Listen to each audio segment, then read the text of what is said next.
প্রার্থনা চলাকালীন গির্জায় হামলা, মৃত কমপক্ষে 20 জন এবং আহত 52 জন।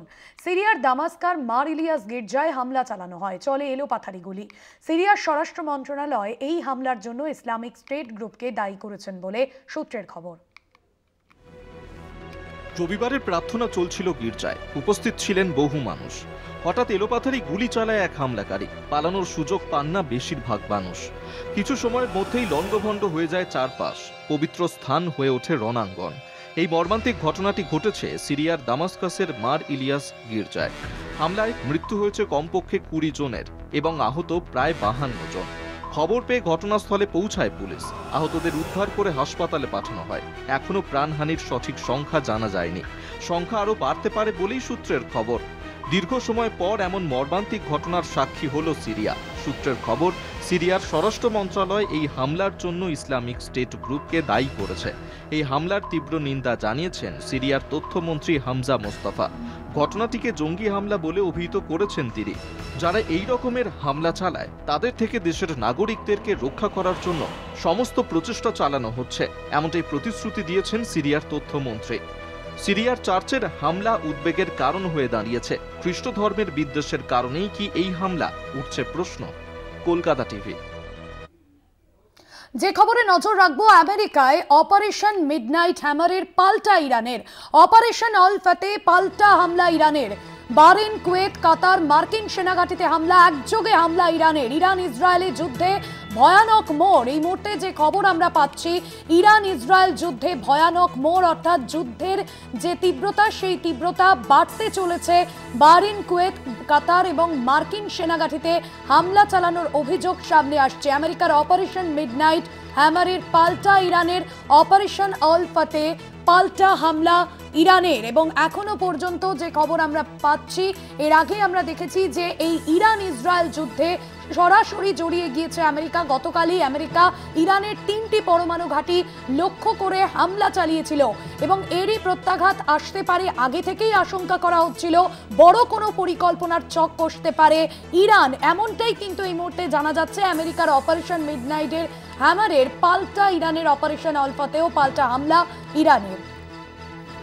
নিউজরুম থেকে রয়েছেন আমাদের প্রতিনিধি নিমাই পান্ডা। নিমাই, গতকাল যখন আমেরিকা এই হামলায় সরাসরি জড়িয়ে পড়ে, ইরান ইসরায়েল যুদ্ধে যখন জড়িয়ে পড়ে, তখনই মনে করা হচ্ছিল যে ইরান পাল্টা হামলার পথে হাঁটতে পারে, হামলার ছক কষতে পারে। এখনো পর্যন্ত কি খবর পাচ্ছ? একযোগে বেশ কিছু জায়গায় হামলা চালিয়েছে ইরান। প্রথম কথা হচ্ছে, সারা বিশ্বের যে সমস্ত শক্তিধর দেশ রয়েছে বা ইউনিয়ন রয়েছে, তাদের মধ্যে আমেরিকা অনেকটাই ওপরে। আমেরিকা, রাশিয়া, চীন এগুলোকে মহাশক্তি বলে ভাবা হয়। এবং সেই জায়গায় দাঁড়িয়ে আমেরিকার যে তাদের বিরুদ্ধে যুদ্ধ ঘোষণা, একেবারে সরাসরি যুদ্ধ ঘোষণা, যেটা কিন্তু শুধু দুঃসাহস নয়, রীতিমতো চোখে চোখ রেখে ভয়ঙ্কর ধরনের পদক্ষেপ নিয়েছে ইরান। এবং এখানে যদিও আমেরিকা ইসরায়েলের পাশে প্রথম থেকেই দাঁড়িয়েছিল, হুমকি বারবার করে দিচ্ছিল খামেনেইকে, কিন্তু খামেনেইও পাল্টা প্রত্যাঘাত দিচ্ছিলেন ইসরায়েল প্রথম ইরানের উপর আঘাত এনেছিল, কিন্তু ইরান পাল্টা আঘাত দিয়েছে ইসরায়েলের উপর।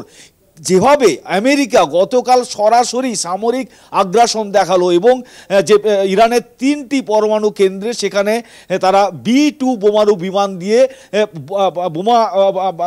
বোমা বর্ষণ করলো, তারপর আজকে যেভাবে ইরান একেবারে চোখে চোখ রেখে মার্কিন সেনাঘাঁটিগুলি যেগুলো রয়েছে পশ্চিম এশিয়ায়, তার মধ্যে মার্কিন সেনাঘাঁটির মধ্যে পশ্চিম এশিয়ায় সবথেকে বড় সেনাঘাঁটি বা এয়ারবেস রয়েছে, সেটা হচ্ছে কাতারের আল উদেইদে, দোহার কাছেই রয়েছে আল উদেইদ এয়ারবেস। সেখানে মিসাইল হামলা চালিয়েছে ইরান। এবং বাহরিনের নৌসেনা ঘাঁটি যে রয়েছে আমেরিকার, সেখানে হামলা চালিয়েছে কুয়েত এবং ইরাকে যে আমেরিকার যে সেনা ঘাঁটি রয়েছে, সেখানেও মিসাইল হামলা চালালো ইরান। এবং এখান থেকে স্পষ্ট যে ইরানের সঙ্গে এখনও সরাসরিভাবে কোনো দেশ বা কোনো শক্তি তারা সরাসরি সামরিক আগ্রাসনে যোগ দেয়নি।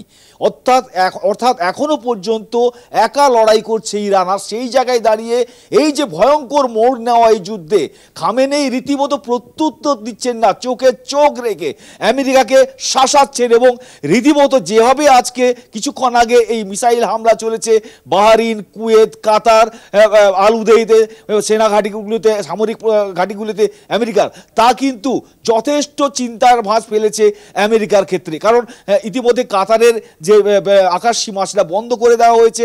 কাতারের যে ভারতীয় দূতাবাস রয়েছে তারা ভারতীয়দের তারা সতর্ক করেছে যে সবাই যেন বাড়িতে থাকেন, পরবর্তী কোনো পরামর্শ ছাড়া যাতে না বেরোন। এবং শুধু তাই নয়, কাতার, বাহরিন এইসব জায়গায় যে এয়ার ডিফেন্স সিস্টেম রয়েছে মার্কিন সেনা ঘাঁটির, সেই এয়ার ডিফেন্স সিস্টেম সেগুলো অ্যাক্টিভ হয়ে গিয়েছে। এবং আকাশে দেখা যাচ্ছে যে ইন্টারসেপ্টার সেগুলো পাল্টা হামলা চালাচ্ছে মিসাইলগুলোর ওপর, যে ইরানের যে মিসাইলগুলিকে। কারণ ইন্টারসেপ্টার হচ্ছে এই ধরনের শত্রুপক্ষের মিসাইল হামলা হলে তা আকাশে চিহ্নিত করা এবং ধ্বংস করার কাজ করে। যদিও কাতার এই ঘটনার নিন্দা করেছে, ইরানের এই হামলাতে নিন্দা করেছে। এবং পাশাপাশি কাতার জানিয়েছে এখনও পর্যন্ত ইরান যতগুলি মিসাইল হামলা চালিয়েছে সবগুলি ইন্টারসেপ্ট করা গেছে, তার ফলে এখনও পর্যন্ত কোনো হামলাই তাতে সফল হয়নি। কিন্তু এই যে আমেরিকাকে একেবারে সরাসরি আমেরিকাকে প্রায় আমেরিকার বিরুদ্ধে যুদ্ধ ঘোষণা, সেটা কিন্তু যথেষ্ট নজরে পড়ার মতো, যথেষ্ট ভয়াবহ মোড় বলা যেতে পারে মধ্যপ্রাচ্যের এই মহাযুদ্ধে। একদমই ধন্যবাদ জানাবো নিমাই পান্ডা ছিলেন আমাদের প্রতিনিধি সরাসরি নিউজ রুম থেকে। এবং মধ্যপ্রাচ্যের এই যুদ্ধে নতুন করে মোড় নিয়েছে বলেই জানা যাচ্ছে।